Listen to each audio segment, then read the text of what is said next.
Hola, ¿qué tal? ¿Cómo están? Bueno, ante todo quería pedirles mil disculpas porque en la clase anterior, digamos, en dos momentos distintos quise decir Sócrates y dije Aristóteles. Así que, bueno, o al revés, pero bueno, me corrijo en este momento, ¿sí? Así que no quería dejar pasar ese error que, bueno, en en el fragor de la exposición a veces puede suceder que uno quiera decir una cosa y que en lugar de eso salga otra. Estamos entonces en el siglo V, el siglo de oro de Atenas, el siglo de Pericles,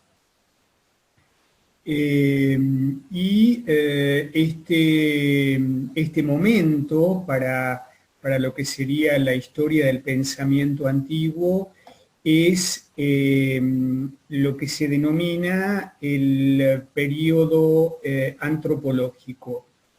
Antropológico porque entra en escena el antropos, en griego significa hombre, hombre en un sentido genérico, ¿sí? El ser humano, porque, digamos, el interés va a estar puesto en el ser humano, ¿sí? Esto lo vemos tanto en los sofistas como en Sócrates.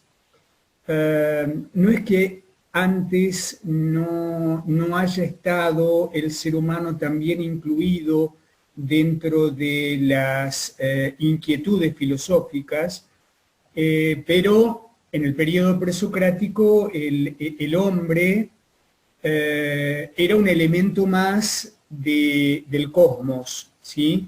Acá va a ser el centro de las preocupaciones tanto de los sofistas, eh, como veíamos Protágoras habla justamente del hombre, diciendo que el hombre es la medida de todas las cosas, esa es la sentencia que habíamos estado viendo en la clase anterior y que yo les comentaba que, bueno, que a través de esa sentencia, eh, eh, digamos, Protágoras se conoce justamente por esta afirmación.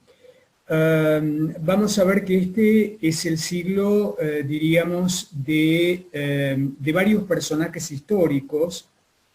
Bueno, los sofistas, Sócrates, van a estar los historiadores, Heródoto, Tucídides, Fidías, el escultor, los poetas trágicos como Esquilo, Sófocles y Eurípides, los dramaturgos como Aristófanes y Éupolis. También vamos a ver que en el siglo V aparece el poeta Píndaro, ¿sí? Y el médico, el padre de la medicina, Hipócrates, ¿sí? O sea que por lo que podemos ver, es un siglo pletórico de personajes históricos, es decir, personajes que han marcado, diríamos, que han tenido su importancia, su influencia, que han dejado marcas en la historia, ¿sí? Veíamos en la clase anterior que este siglo, el siglo V, es un momento glorioso desde un punto de vista económico. Atenas en ese sentido es como el centro de una liga de diferentes ciudades, estado, que integran lo que en ese momento es la Hélade, y vamos a ver que la Hélade, por supuesto, es un conjunto de poleis que tienen en común el hecho de que todos sus habitantes hablan griego, ¿sí? La polis, podríamos decir, es una estructura social que va a ser característica de el mundo de la antigüedad clásica, ¿sí? La polis tiene como característica el hecho de ser, es decir, cada polis, si bien forma parte de esa liga que tiene como centro a la ciudad de Atenas, cada polis es autárquica, ¿sí? Las polis se caracterizan por la igualdad y la libertad, ¿sí? Vamos a ver que esta concepción de igualdad y de libertad es de alguna manera diferente a lo que sería la concepción en nuestros días acerca de la libertad y de la igualdad. Con respecto a la igualdad, todos los ciudadanos, todos aquellos que son considerados ciudadanos, tienen los mismos derechos, así como también las mismas obligaciones, ¿sí? Por supuesto que dentro de esta igualdad quedan por fuera las mujeres, los esclavos y los extranjeros. Por otro lado, con respecto a la libertad es fundamentalmente libertad en un sentido comunitario, es decir, en un sentido de que es la libertad de la polis y no la libertad individual, ¿sí? Es decir, todos los ciudadanos son libres dentro de las normas propias de la polis, ¿sí? Es decir, la libertad individual para los griegos está considerada como idiota, ¿sí? La palabra idiota proviene del griego, justamente, idios. Idios significa particular, privado, ¿sí? Y justamente aquel que se manejara independientemente de, diríamos, de las normas, valor de la polis, era considerado un idiota, ¿sí? Sería, en términos un poco más pedestres, más adaptados a nuestro tiempo, sería aquel que se corta solo, ¿sí? Aquel que, bueno, piensa que por sí mismo y sin interesar lo que ocurre en la comunidad, puede hacer lo que quiere. Bueno, eso para los griegos, para la antigüedad clásica, era considerado una idiosía, diríamos, ¿sí? Un idiota. Entonces, yo les decía que en este suelo histórico, en donde hay un esplendor económico, que entre otras cosas tiene que ver con los tributos de cada una de las poleis con respecto a esta polis central, que es la polis de Atenas, justamente porque al ser militarmente muy fuerte, Atenas tiene la posibilidad de defender toda la liga, diríamos, frente a un posible ataque extranjero. Entonces, bueno, en ese sentido recibe toda una serie de recursos que hacen que económicamente sea muy próspera, ¿sí? Vamos a ver que este es un momento en donde también el proceso de democratización alcanza, diríamos, el cenit, ¿sí? Es decir, alcanza su punto más alto, diríamos, ¿sí? Entonces, vemos que los ciudadanos tienen la obligación de participar en la democracia, ¿no? Esa es una democracia directa, con lo cual los ciudadanos tienen que poder participar en los asuntos que se tratan en las asambleas, diríamos en los tribunales, bueno, y esto es lo que hace que entren en escena estos personajes que son los sofistas, que son, como yo les decía la vez pasada, profesores de retórica, enseñan el logos retórico, que tiene como característica la de ser persuasivo y engañador, y también enseñan la arete. Esto lo veíamos en la clase anterior a esta, y yo les decía que justamente como respuesta a esta práctica de los sofistas, aparece Sócrates, ¿sí?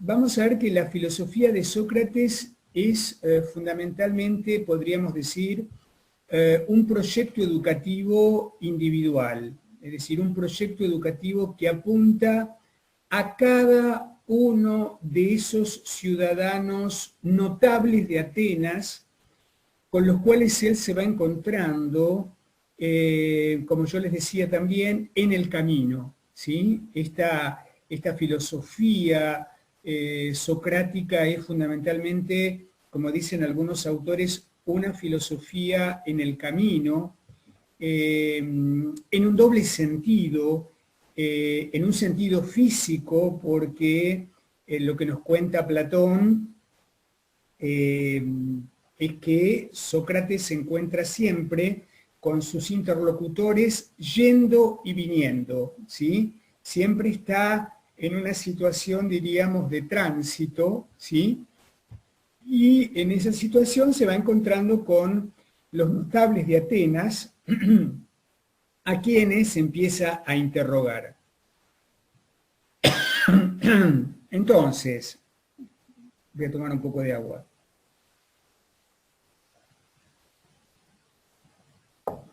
Entonces, esta es una filosofía en el camino, además, porque lo importante acá no es tanto la llegada, sino el camino, ¿sí?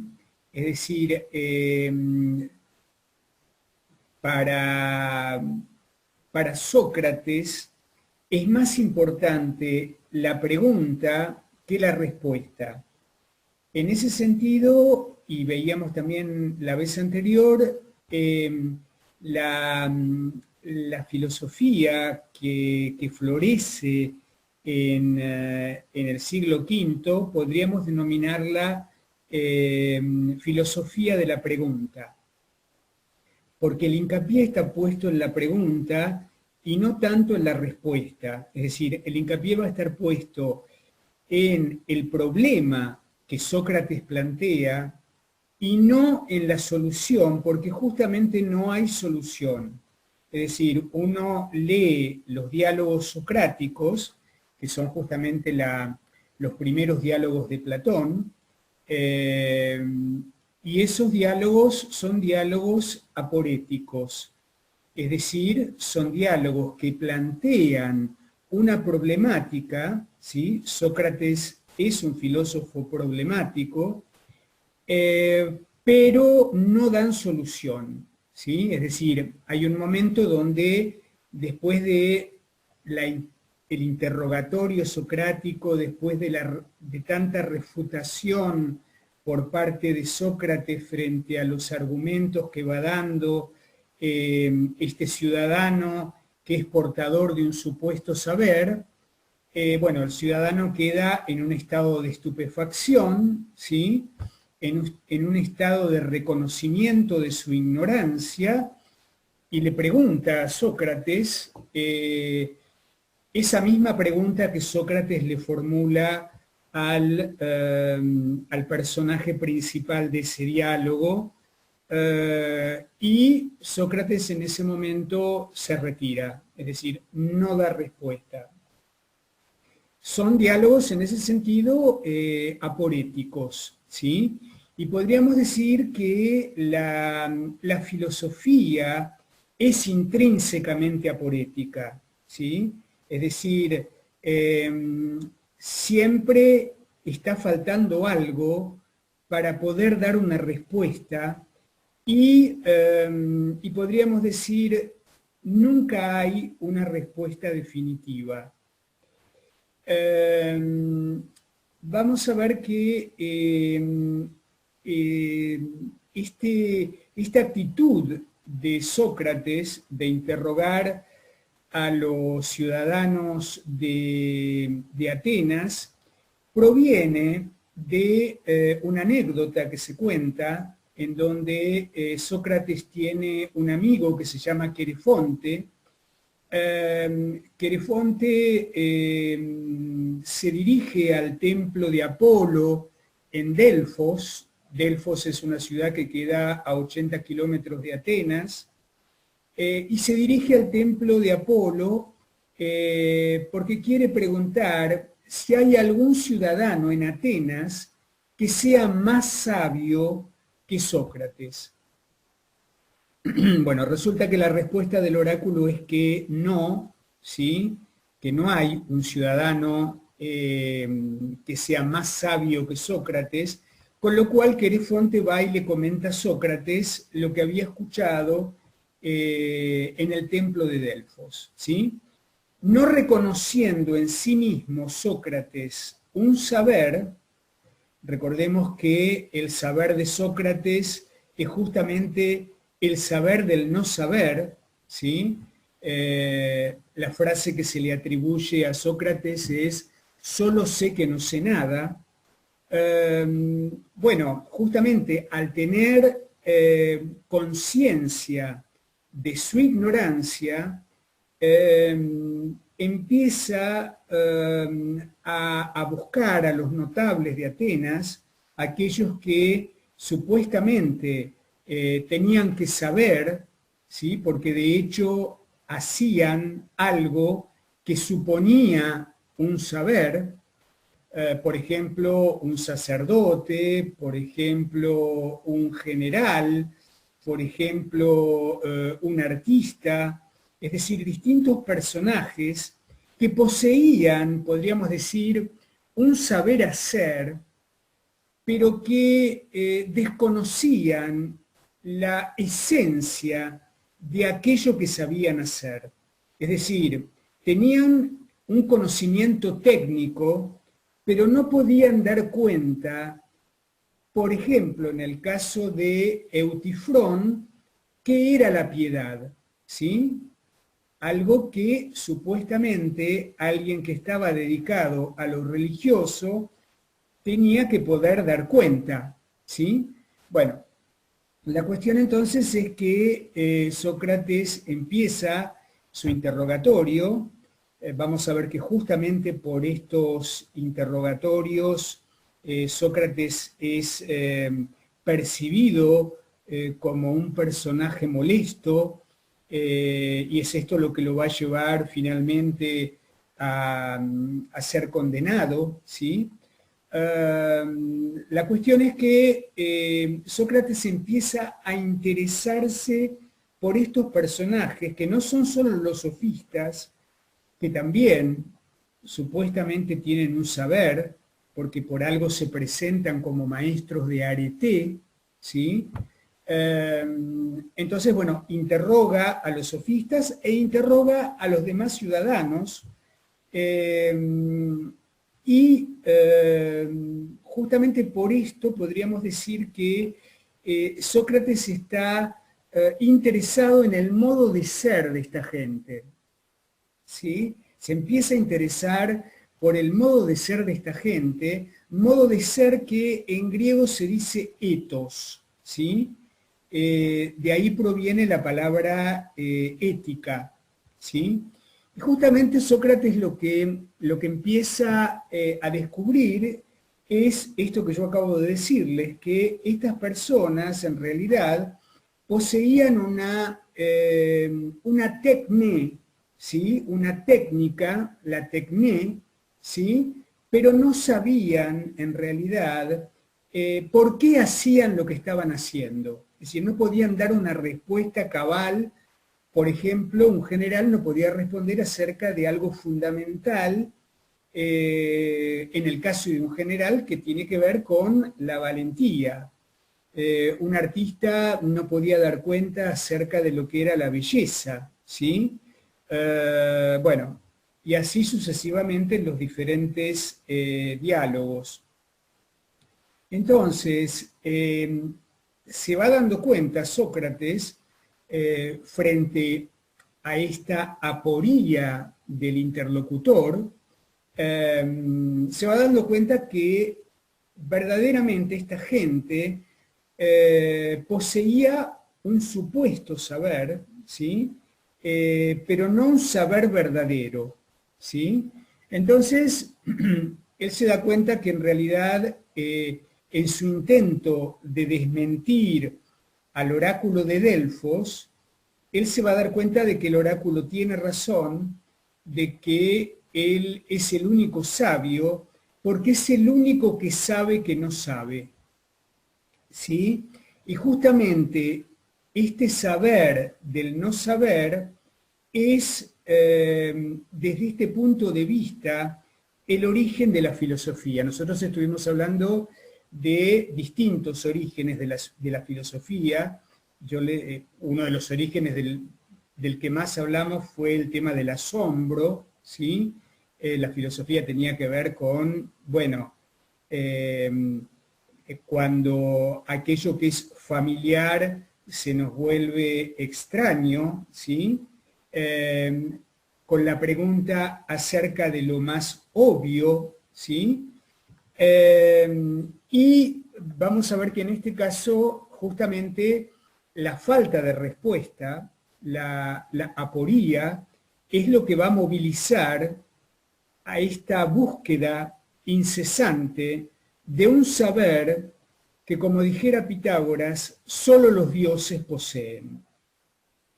Pitágoras se lo conoce, entre otras cosas, por esa frase que dice: solo los dioses son sabios, el hombre solo puede ser amante de la sabiduría, es decir, filósofo.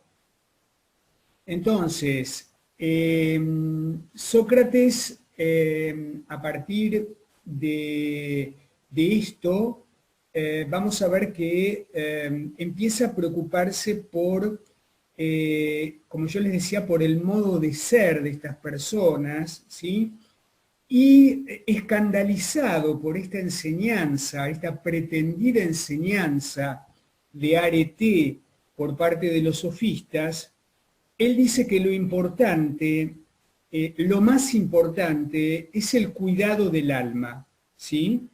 Que cada uno, cada persona, por eso les decía yo que es un proyecto, a diferencia del de Platón, que va a ser un proyecto educativo comunitario, diríamos, porque Platón, justamente escandalizado por la condena a muerte de Sócrates, va a querer reformular la sociedad. Él dice, Platón va a decir que hay que cambiar la sociedad justamente para que un nuevo Sócrates no sea condenado a muerte. Platón considera que la muerte de Sócrates es la muerte más injusta, ¿sí? Entonces, vamos a ver que Sócrates empieza, diríamos, en esta tarea de refutar estos supuestos saberes y va a plantear que en realidad lo importante es el cuidado del alma, ¿sí? La terapeia de la psique. Terapeia es la palabra griega que después deviene en castellano en terapia, y psique es la palabra que va a derivar en psíquico, psicología, psicoanálisis, ¿sí? Es decir, pareciera que Sócrates hablaba del alma, ¿sí? Y alma en griego tiene dos palabras. Como les decía, una de esas palabras para hacer referencia al alma es la psique, y otra palabra es ánimos. Es decir, psique y ánimos son términos sinónimos que originariamente, y esto se hunde en las arenas del Sahara o en la noche de los tiempos, psique y ánimos significaban viento, ¿sí? Posteriormente, digamos, en la época de Homero, siglo X aproximadamente, la psique era la respiración, ¿sí? Cuando un personaje de la Ilíada moría, esa psique se le escapaba por la boca, digamos, ¿no? Es decir, ese último suspiro, diríamos, ¿sí? Entonces, justamente Sócrates va a decir que lo importante es el cuidado del alma, lo importante es, diríamos, la terapia del alma, ¿sí? Esto después se va a convertir en el término psicoterapia, ¿sí? Platón también va a hablar del alma, va a hablar de la inmortalidad del alma y de lo que él va a denominar la metempsicosis que es la reencarnación del alma cuando el cuerpo muere. El cuerpo, dice Platón, cuando muere el cuerpo, el alma se retira a un lugar que es el infierno, que no es el infierno del cristianismo, sino que es el Hades, es el lugar donde están las almas, y pasado un cierto tiempo ese alma vuelve a un cuerpo, ¿sí? Y ese retorno a un cuerpo, en ese acto de la reencarnación, es lo que se va a llamar la metempsicosis, ¿sí? Es decir, el alma va más allá, ¿sí?, de donde estaba residiendo hasta ese momento. Entonces, acá se trata del cuidado del alma, y ese cuidado del alma tiene que ver también con otro apotegma que se le atribuye a Sócrates, que es el de conócete a ti mismo. Es decir, hay una exhortación socrática que dice justamente conócete a ti mismo, que en realidad es mucho más antigua, porque se dice que estaba inscripta justamente a la entrada del templo de Delfos, ¿sí? Se dice que a la entrada del templo de Delfos había como dos grandes piedras. En una de esas piedras estaba escrito justamente esta exhortación, conócete a ti mismo, y después había otra piedra que decía nada en demasía, que también tiene que ver con algo muy valorado por los griegos, ¿sí?, que tiene que ver con lo apolíneo, aquello que está dentro de determinadas medidas, ¿sí? justamente el gran escándalo para los griegos va a ser la desmesura. La desmesura que en griego sabemos se dice ibris, ¿sí? La ibris es la desmesura, y es eso que ocurre en la tragedia griega. La tragedia griega presenta casos de desmesura, por ejemplo, Edipo matando al padre y casándose con la madre, ¿sí? Ibris que debe ser castigada, ¿sí? Entonces, vamos a ver que este interrogatorio de Sócrates está íntimamente ligado a esto que yo les digo del cuidado del alma, alma que originalmente tenía que ver con el viento, ¿sí? Con el aire, pero fundamentalmente con el viento, posteriormente a partir de Homero con la respiración, y en Sócrates el alma no es solo la respiración, sino que el alma va a ser la sede de la sensibilidad y también del pensamiento, ¿sí?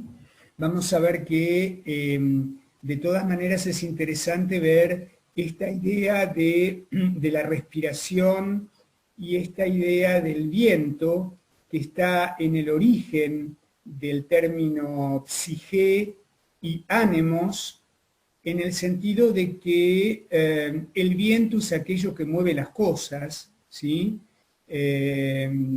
Digamos, de alguna manera lo que percibimos del viento es, entre otras cosas, además de su ruido, el movimiento, es decir, mueve cosas, ¿sí? Entonces, bueno, el alma, la psique, va a ser aquello que está en el origen del movimiento. Esto fundamentalmente lo va a retomar Aristóteles. Aristóteles tiene un tratado que se llama De Anima, que justamente por este tratado se lo considera se considera a Aristóteles el padre filosófico de la psicología. Entonces, el alma, en el caso de Sócrates, es algo así como el yo de la persona, ¿sí? El alma también es el origen del sueño para los griegos, ¿sí? Fíjense, esto es muy interesante porque hay un poema, yo citaba al principio entre los personajes históricos del siglo V, les mencionaba a Píndaro, ¿sí? Y hay un poema de Píndaro en donde él dice que el alma duerme cuando el cuerpo está despierto, el alma está despierta cuando el cuerpo duerme. ¿Sí? Repito, el alma duerme cuando el cuerpo está despierto, el alma está despierta cuando el cuerpo duerme, ¿sí? Fíjense ustedes que hay ahí podríamos decir, un prolegómeno, ¿sí? Algo en ciernes, un prólogo de lo que va a ser siglos después el estudio que hace Sigmund Freud acerca del inconsciente, ¿sí? Y bueno, el sueño va a tener que ver justamente con, el sueño es una expresión del funcionamiento psíquico inconsciente. Entonces, también el alma va a estar en el origen del sueño y también el alma, y acá hay otra, si ustedes quieren, anticipación de lo inconsciente. El alma es aquello que se sustrae a todo control, ¿sí? Y esto aparece en la tragedia griega, ¿sí? Es decir, toda vez que un personaje va a cometer la ibris, ¿no? Es justamente algo que de algún modo de algún modo se sustrae a su voluntad. Es decir, hace algo que está más allá de lo que quiere hacer, ¿sí? Bueno, en este sentido hay una anticipación en esta concepción de la psique de lo que a partir de fines del siglo XIX y comienzos del XX va a ser justamente el concepto del inconsciente. Entonces, cuando Sócrates dice que hay que cuidar el alma, lo que podemos pensar acá es la frase que aparece en un diálogo que se llama Critón. Ustedes saben que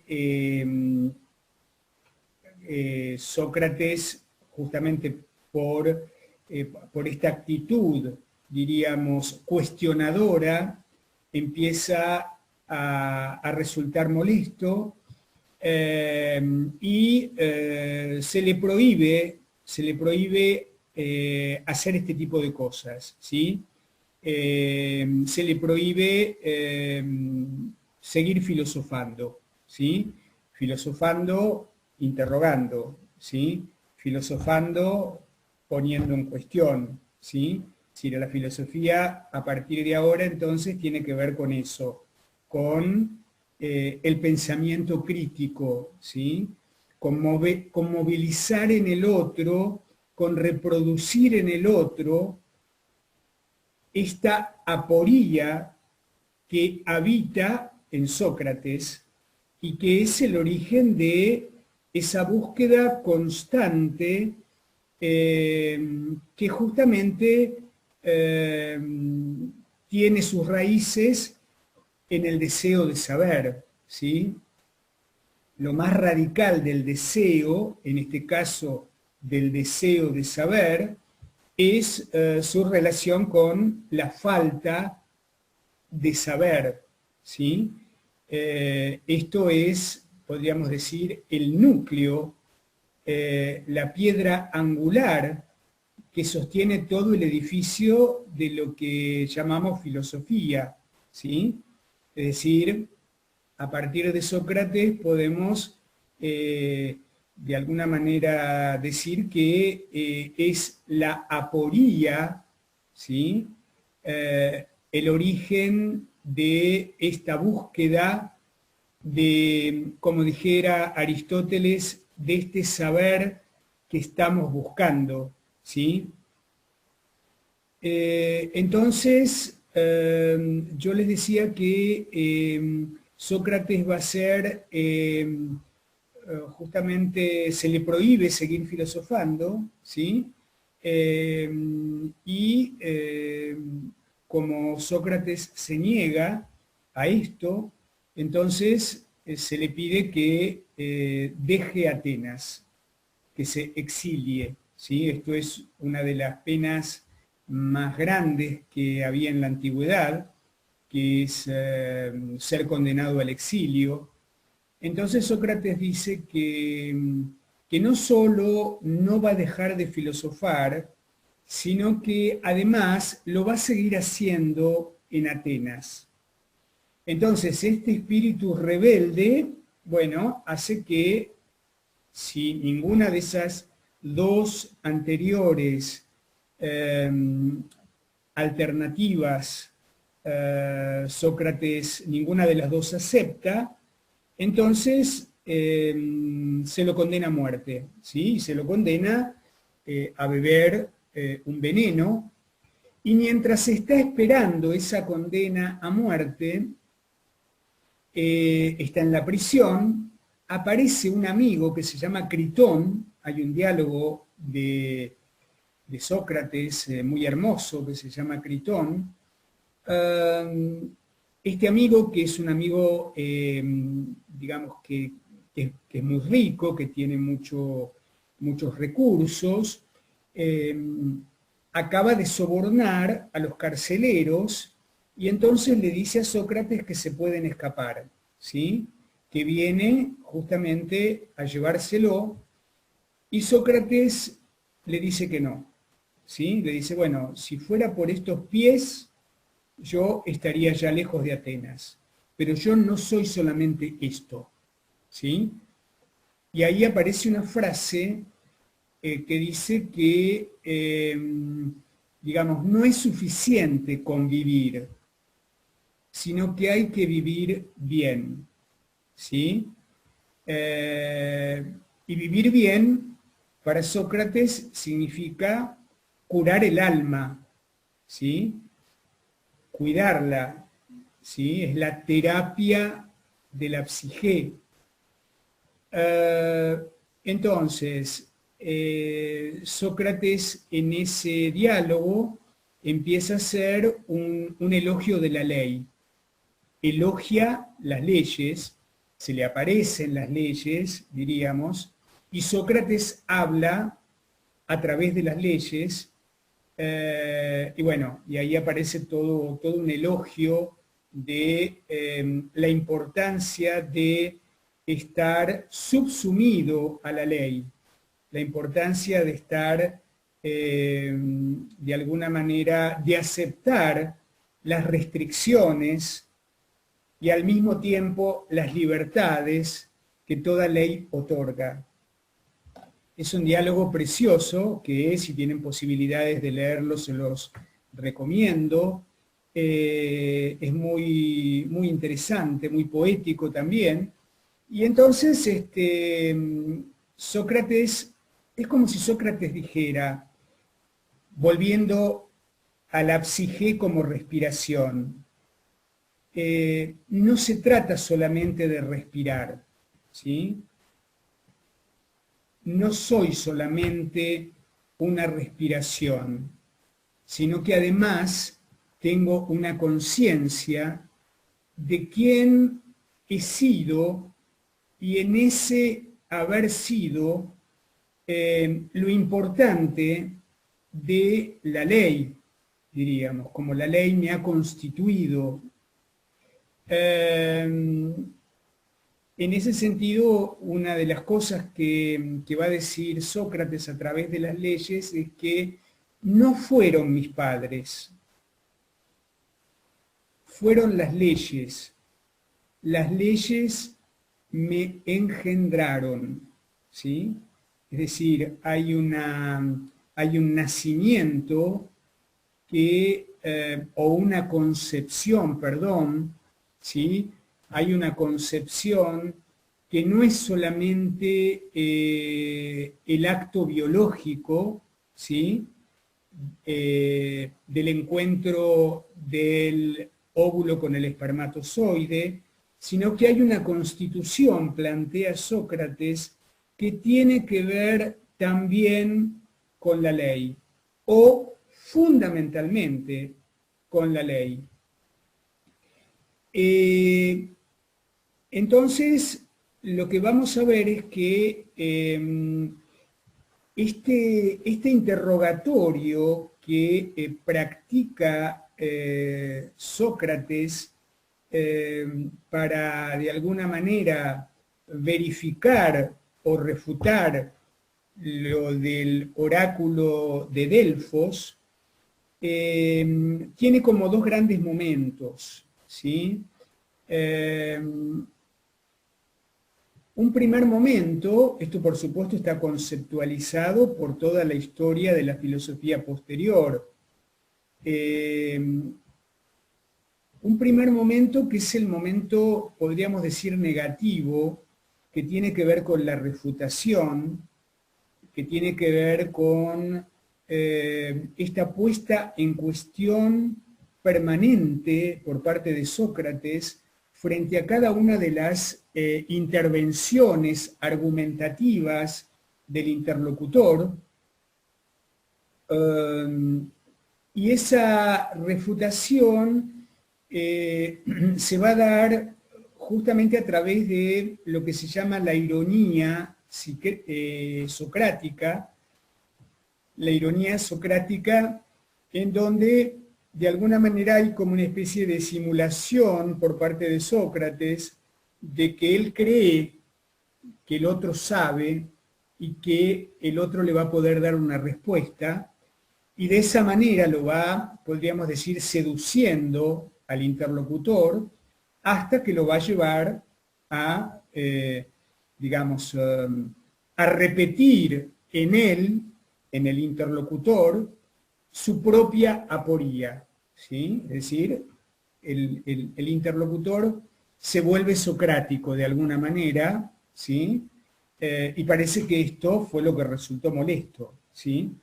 La refutación es lo que en griego se llama elenchos, es decir, el interrogante socrático comienza con un elenchos. Ese elenchos va a producir algo que Aristóteles va a llamar la catarsis, ¿sí? Es decir, diríamos de alguna manera como la limpieza, la purificación en el otro de su supuesto saber, ¿sí? Es decir, a través del interrogante, es decir, lo que podemos decir es que lo va poniendo al otro frente a la espada y la pared, digamos, ¿no? Y llegó un momento que el otro dice, bueno, me rindo, pensé que sabía, pero no sé, ¿sí? Solo sé que no sé nada, ¿sí? Y entonces, bueno, a partir de la refutación, el interlocutor queda en ese estado de aporía, ¿sí? En ese estado aporético, ¿sí? Y sobreviene un segundo momento que yo diría que es más platónico que socrático, ¿sí? Si pensamos que los diálogos socráticos en realidad terminan en aporía, la aporía es aquello a lo que conduce el elenchos, es aquello a lo cual conduce la refutación. Entonces, bueno, el segundo momento, que Aristóteles lo va a denominar momento inductivo o inducción, es lo que se llama mayéutica, ¿sí? Mayéutica en griego significa dar a luz. La palabra mayéutica contiene en su raíz la palabra Maya. Maya es la diosa de los partos, ¿sí? Recordemos que para los griegos cada ámbito de la realidad es un dios o una diosa. Acá aparece Maya, y también sabemos que la madre de Sócrates era partera, y él dice que así como su madre ayudaba a dar a luz a las mujeres, él ayuda a dar a luz conocimientos que los hombres poseen en su interior, ¿sí? En todo caso, lo que podríamos pensar que en el caso de Sócrates, yo les decía la vez pasada que a veces resulta muy difícil establecer dónde termina Platón, dónde termina Sócrates y dónde empieza Platón, perdón, son como una pareja muy simbiótica, sobre todo porque Sócrates es el personaje principal de la gran mayoría de los diálogos de Platón, ¿sí? Pero esta es una interpretación personal. Yo creo que en este caso la mayéutica es el arribo a la aporía, ¿sí? A lo que se da a luz, diríamos, es a este saber del no saber. Y en todo caso, la mayéutica va a tener más que ver con la teoría de las ideas, que vamos a ver en otras clases, que es la teoría de Platón, que si bien Platón la pone en boca de Sócrates, ¿sí? Sócrates es su portavoz, vamos a ver que la teoría de las ideas, justamente por, digamos, testimonios, además, testimonios posteriores, la teoría de las ideas es platónica, con lo cual Platón lo que va a plantear, entre otras cosas, en pocas palabras, tiene que ver con una concepción nociológica de ideas innatas, ¿sí?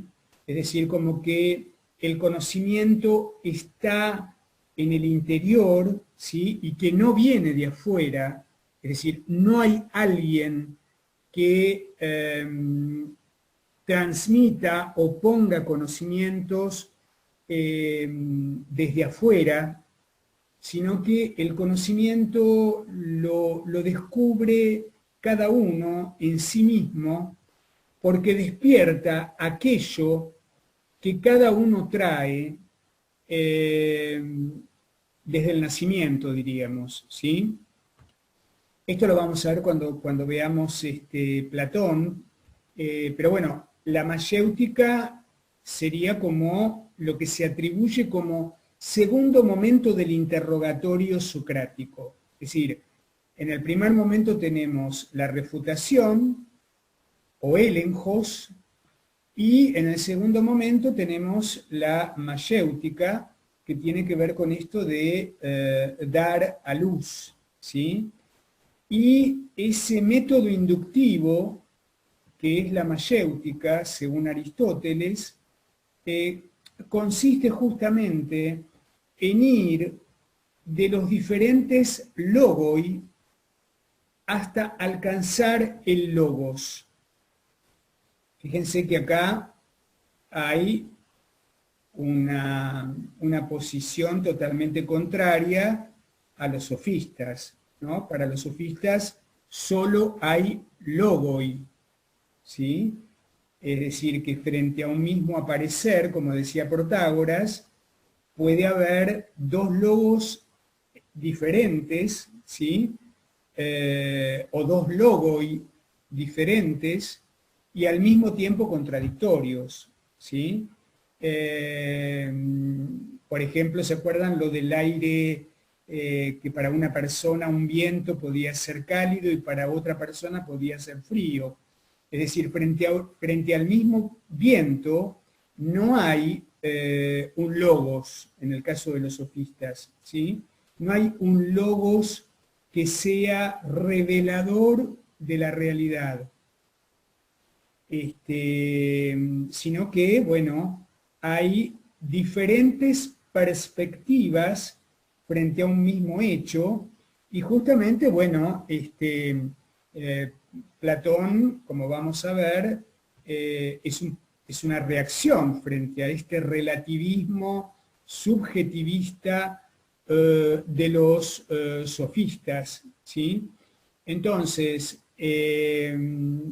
vamos a ver que acá la mayéutica tiene que ver justamente al revés, con ir de los diferentes logoi, por ejemplo, a partir de la observación. Recordemos que la filosofía va a tener que ver con algo que de alguna manera tiene su punto de partida en la sensibilidad, ¿sí? Que de alguna manera tiene que ver con la captación sensible. Esto me recuerda a lo que dice Hegel de que la filosofía siempre llega tarde, como el búho de Minerva, que levanta vuelo al anochecer, es decir, algo así como que la filosofía comienza al final del día, ¿sí? Cuando el día ya terminó, ¿sí?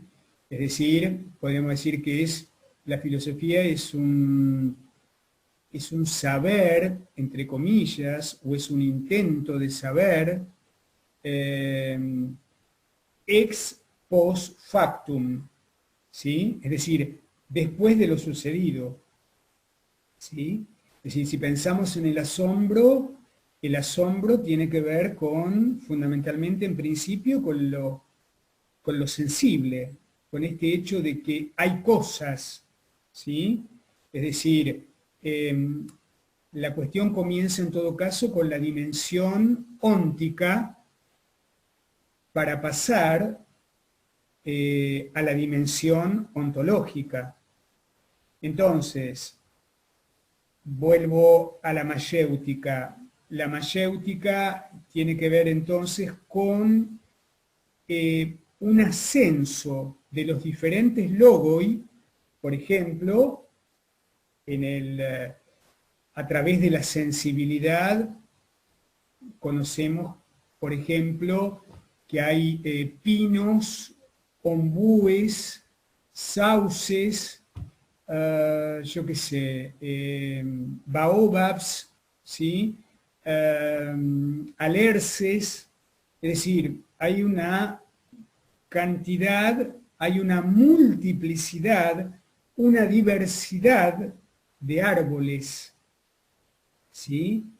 De la observación de esos diferentes logoi, voy a llegar al logos de árbol, es decir, a lo que hace árbol al árbol. Y esto ya nos conduce a Platón, y si miro para abajo es porque voy a cortar y voy a dejar acá por hoy, agradeciéndoles que me sigan escuchando y diciéndoles como siempre que si hay alguna pregunta que quieren hacer o hay algún tema que quieren que yo retome, lo dejan por escrito en el sitio digital de Serial.